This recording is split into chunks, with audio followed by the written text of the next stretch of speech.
සුබ දවසක් ඊගොස්වර්ග රාජ්‍ය ෆෑන් බේස් එකට පොතකින් පරිච්ඡේදයක් කියන 18 වෙනි කොටස අද තියෙන්නේ. ඒ පොත තෝරගත්ත මම පුස්තකාලයෙන් ඇදලා රත්නවල්ලිගේ දරුවෝ රොඩී ජනපුරාණය කියන පොත. මේක MD රාගවන් කියන එයා පර්යේෂකෙක්, එයා ඇවිල්ලා සමාජ මානව විද්‍යාඥයෙක්. ඔහු ලංකාවේ රොඩීන් ගැන participation and observation method සහභාගී වෙලා ඒගොල්ලොත් එක්ක ඉඳලා ඒවා නිරීක්ෂණය කරලා ලිව්ව පොතක් handsome beggars කියන පොත ලිව්වා. The story of Ceylon Rhodia කියන පොත. ඒ පොත තමයි මේ පරිවර්තනය කරලා තියෙන්නේ රත්නවල්ලිගේ දරුවෝ රොඩී යන පුරාණය. රොඩී කියලා කියන්නේ ඇත්තටම දැන් ඉන්න ළමයි මේවා දන්නේ නැතුව ඇති. නමුත් අපි විෂයක් විදිහට හදාරනකොට ලංකාවේ කුල දූරාවලිය අපිට මේ රොඩී කියන ජනවර්ගය හැදෙනවා. ඒ කියන්නේ මේක සම්බන්ධ විශාල ඉතිහාසයක් තියෙනවා. ඉතින් සුපුරුදු පරිදි අපිට යන්න වෙනවා ඕනම මේ වර්තමාන කතන්දරයක ලොකු ඉතිහාස කතා තියෙන්නේ. අපි ඒව කතා කරන්න කලින් බේසිකලි බලමු කවුද මේගොල්ලෝ කියලා. මේගොල්ලෝ තමයි මේ රොඩී කියලා කියන රොඩ්ඩා. ඒ කියන්නේ රජවාසල අතුගාපු කට්ටිය. රොඩ්ඩා රොඩී වුණා කියලා කියනවා. ඒ වගේම මතයක් තියෙනවා රජවාසලට මුවමස් සැපයුවේ මේගොල්ලෝ කියලා. මුවමස් මාතෘකාවෙන් පිට යනවා. මම පොඩ්ඩකට අපි දන්නවා සතාගේ නම ගෝට්, එළුවා මටන් වෙනවා. එතකොට පිග් ඌරා සතා, මස පෝක්, කොක් හරි හෙන් හරි චිකන් වෙනවා. එතකොට බෆලෝ හරි කව් හරි බීෆ් වෙනවා. ඒ වගේ සතාගේ නම ඩියර් නම් මුවමස් වලට කියනවා විනිසන් කියලා. හරි, මෙන්න මේ විනිසන් සප්ලයි කරලා තියෙන්නේ රජවාසලට මේගොල්ලෝ. එතකොට මේ මස් වලට හරිම රසයිලු. රජ්ජුරුව මේ මස් වලට ඇබ්බැහි වෙනවා. ඇබ්බැහි වෙලා හරි ආසයිලු මේ මස් වලට.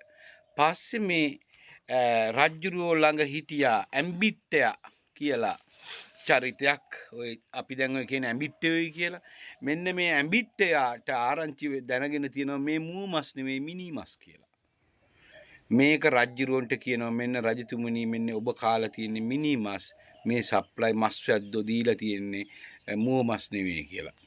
මේකට රජ්ජුරුව කුපිත වෙලා මුන්ට මරණ දඬුවම මදි කියලා මේගොල්ලෝ කුල දූරාවලියේ යටම කුලයට දීලා තියෙනවා. තත්ත්වයටපත් කරලා තියෙනවා. මේගොල්ලොන්ට ගෙදරකින් වතුර එකක්වත් දෙන්න එපා. වතුර දුන්නොත් ඒ වතුර දෙන ගෙදරත් රොඩී කුලයට අයිති වෙනවායි කියන තරමට. එතකොට ඒක හරියට නිකන් ඒ දඬුවම බුදුනුත් දැම්ම හැම දඬුවමක් බ්‍රහ්ම දණ්ඩය කියලා. මම නම් දැකපු ලෝකයේ තියෙන ලොකුම දඬුවම භාවිතා කරලා තියෙනවා බුදුන්. බ්‍රහ්ම දණ්ඩය කියන්නේ ඩෙත් සිම්බොලික් සංකේතීය මරණයක්. ඊට පස්සේ ඉවරයි. කතා කරන්නේ නැහැ කවුරුවත්. ඒ වගේ මෙන්න මේ රජ්ජුරුව දීලා තියෙනවා මේගොල්ලෝ පිළිකුල් කරන්න කියලා. එතකොට සමාජයක් විසින් පිළිකුල් කිරීම තරම් දඬුවමක් නැහැ. කොච්චරද කියනවනම් ඉස්සර දඬුවම් දුන්නට පස්සේ ඒ මිනිහනම් දඬුවමට ලක්ුණේ මේ හිස ගසා දැම්මේ අනිත් කට්ටිය ගෑණි දරුවෝ ඔක්කොම මෙන්න මේ රොඩී කුලයට පිටුහල් කරයි කියලා තියෙනවා. සමහරක් වෙලාවට මෙන්න මේ රොඩී කුලවලට එකතු වෙනවද මරණය තෝරා ගන්නවද කියලා අහලා තියෙනවා රජ්ජුරුව. මිනිස්සු මරණය තෝරාගෙන තියෙනවා රොඩී කුලයට යන්නේ නැතුව. ඒ තරම් පීඩනයකින් තමයි මේගොල්ලෝ තිබිලා තියෙන්නේ. ඉතින් මෙන්න මේ තව තියෙනවා ලස්සන කතා. ඒ තමයි මෙයාට හිටියා පරාක්‍රම බාහු රජුරන්ට හිටිය දියණියක්. කවුද මේ රත්නවල්ලි. රත්නවල්ලිත් එක්ක ප්‍රේම සම්බන්ධතාවයක් ඇති වෙලා තියෙනවා. ඒ කියන්නේ කොටින්ම කියනවා රත්නවල්ලි දැනගෙන හිටියලු මේ මිනිමස් කියලා. පස්සේ මේක මේ දෙන්න අතර ලව් එකක් තිබිලා තියෙනවා. මේක රජ්ජුරුවන්ට ආරංචි වෙලා තියෙනවා. රත්නවල්ලිව මේ රොඩියට දීලා පිටුහල් කරන රොඩි මේකට. ඒ වගේ ඉතිහාස කතා තියෙනවා. ඒ වගේ තව එකක් තියෙනවා රජ්ජුරුවන්ගේ මාලිගාවේ උඩ බැල්කනියේ සඳුළු තලයේ හිටියා රත්නවල්ලි. එයා බුලත් විඩ කකා කෙල ගැහුව පල්ලෙහාට. එතකොට කෙල වැටුණ ඔළුවට අතුග ගා ඉඳපු රොඩියෙකුගේ මේ තරුණයා උපවාස කරනවා මම අපි කුලෙන් බාල තමයි අඩු තමයි. නමුත් අපේ ඔළුවට කෙල ගැහුවා. මම මෙතනින් නැගිටින්නේ නෑ මට රත්නවල්ලි විවාහ කරලා දෙනකම්. අන්තිමට ඒගොල්ලෝ විවාහ කරනවා. මෙන්න මේ වගේ මත ගොඩක් තියෙනවා. එතකොට මෙන්න මේ අපි දන්නවා මුලින්ම ලංකාවේ රොඩීන් ගැන ලියන්නේ රොබර්ට් නොක්ස් 1681 දී ලියනවා ලංකාව පිළිබඳ ඓතිහාසික සැබදියාවක් කියන පොතේ මේ රොඩියෝ ගැන. ඒකෙන් පස්සේ තමයි මෙන්න මේ කවුද අපි දන්න ෆර්ගියුසන්, එමර්සන් ටෙනන්ට්, එතකොට හිව් නෙවිල්, ඩොයිලි, ගයිගර්ලා වගේ අයත් මේ රොඩීන් ගැන හොයන්න පටන් ගත්තේ මෙන්න මේ රොබර්ට් නොක්ස්ගේ මේ සොයා ගැනීමත් එක්ක. ඉතින් මේගොල්ලෝ ඒකේ පැහැදිලි කරනවා වලවල වලින්ලු වතුර බිව්වේ, ගංගා වලින්ලු ගෙදරකින් වතුර එකක්වත් දෙන්නේ නැහැ. එතකොට මේ විගේ තව එකක් මේකේ තියෙනවා මේ ඇම්බැට්ටියන් තමන් පාවල දීපු ඇම්බැට්ටයන්ගෙන් ගෙදරින් රොඩි වතුර ගුරක්ක් බොන්න ඇතුළු. උන් දුන්නත්. ඒ වගේ ඒගොල්ලන්ට අනන්‍යතාවයක් තියාගෙන ඉන්නවා. එතකොට මෙන්න මේ පරාක්‍රම බාහු රජුරුන්ගේ දුව මේ අතර මේගොල්ලෝ අතර තියෙන ප්‍රේම සම්බන්ධතාවය නිසා මේගොල්ලෝ අයිතිවාසිකම් කියනවා රාජ්‍යයට අපේ ලොකු අයිතිවාසිකමක් තියෙනවා අපි මෙහෙම රත්නවල්ලිගෙන් පැවතෙන්නේ කියලා. ඒ වගේ තියෙනවා. මේගොල්ලෝගේ වෘත්තිය වෙලා තියෙන මధుරයන් අඹරන අයට තමයි රොඩි කියලා කිව්වේ. ඒ වගේම මස්සද්දොන් කියලාගෙන නමුත් කුල දූරාවලිය අන්තිමට යටටම දාලා තියෙනවා. එතකොට මේ පොතේ අපි දන්නවා ගත්තම ලංකාවේ කුල දූරාවලිය ගත්තම රජුරුන්ට බැල මෙහෙවරකම් වෘත්තීන් කරපු අය තමයි කුලය කැඩෙන්නේ. එහෙම තමයි ගොවිගම, කරාව, සලාගම, දුලාව, හුණු, නවන්දන්න, පණික්කි, බඩහැල, රජක, වහුම්පුර, බෙරව, පදු, ගැත්තර, කින්නර කියලා කියන්නේ මේ පැදුරු වියන. ඊටත් පල්ලෙහා රොඩියෝ දාලා තියෙන ඊට පල්ලෙහාට රොඩි කියන ජනකුලය.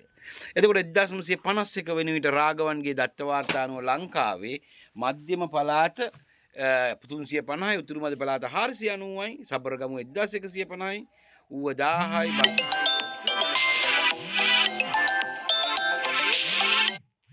බස් 110යි, දකුණ හම්බන්තොටින් 22යි, 3122ක් මෙයාට හම්බෙලා තියෙනවා කින්නර මිනිස්සු. එතකොට නීති නිගණ්ඩුවට අනුව මේගොල්ලෝ මේ නීති නිගණ්ඩුවෙත් මේගොල්ලෝ කොහොමද කුල දූරාවලියේ පල්ලෙහාට දාලා තියෙන්නේ කියලා තියෙනවා. එතකොට මේගොල්ලෝගේ නායකයා තමයි හුලවාලි, කුප්පායම් මේගොල්ලෝගේ ගෙවල් වල නම් මේගොල්ලෝ කඩවර ඇදහිල්ල කරනවා, කඩවර කංකාරිය මේගොල්ලෝ එකතු වෙලා කරලා තියෙනවා. මෙන්න මේ වගේ. එතකොට තව තමයි මේ පොතේ තියෙනවා හරි ලස්සනයි මේගොල්ලෝගේ ලිංගික ජීවිතේ. මේ රොඩි කාන්තාවන් හරිම ලස්සනයි කියලා වර්ණනා ගොඩාක් තියෙනවා ඉංග්‍රීසි රචනාවල වගේම. ඔය ඉන්දියාවේ ආවා 1879 දී එල්පින්ස්ටන් විදුහලේ සංස්කෘතික මහාචාර්ය ආවා ලංකාවට. එයා ඇවිල්ලා මේ ඉන්දියාවට ගිහිල්ලා කිව්වලු රොඩි කියලා කියන්නේ වෙන කවුරුත් නෙවෙයි ආර්ය වංශිකයන්ගෙන් එන්නේ කියලා. ඒ කියන්නේ විජය ලංකාවට එන්න කලින් මේ රටේ රොඩි ඉඳලා තියෙනවා. දැන් අපි අහලා තියෙන්නේ වැද්දු ඉඳලා තියෙනවායි කියලා. මේ වගේ ලස්සන දේවල් ඉතිහාසයක් තියෙන පොතක් තමයි මේ පොත. මේ පොතේ මාතෘකා විදියට තියෙන ගොඩක් දේවල් රොඩි ජනයාගේ සුළමුල, ජන ප්‍රවාද, සංඛ්‍යා ලේඛන, මොවුන්ගේ සමාජ ව්‍යුහය, සමාජ ජීවන රටාව, ඔවුන්ගේ ආකල්ප, සම්බන්ධතා, දිවි පැවැත්ම, නර්තන කලාව, රොඩීන්ගේ ආගම, අධ්‍යාපනය, රොඩීන්ගේ ලිංගික ජීවිතය, සංක්‍රාන්ත සමයවත රොඩි ජනයා, මේ වගේ ගොඩක් පැති අල්ලලා තාම බරසාර වටින පොතක් මේක. මේ ඉතින් විශ්වවිද්‍යාල ළමයි සමාජ විද්‍යාව හදාරන, සමාජ මානව විද්‍යාව හදාරන අය වගේම නීතිය, ඇන්ත්‍රොපොලොජි, අපරාධ ඒගොල්ලෝ පවා අතපත ගත යුතු පොතක් මේක. ලංකාවේ දේශපාලනය කරන අයත් මේව හදාරන්න ඕන. තාම මේ ජාන තියෙනවා. මේ පරම්පරාවල් තියෙනවා. කොහොමද ධනවාදය ඉස්සරහා මේ සංස්කෘතීන්, මේ වර්ගයන්, කුලයන් මැකී දිය වී යන්නේ කොහොමද කියන එක අතකින් දේශපාලන තේරුම් ගැනීමක්. right අදට ඇති. thank you.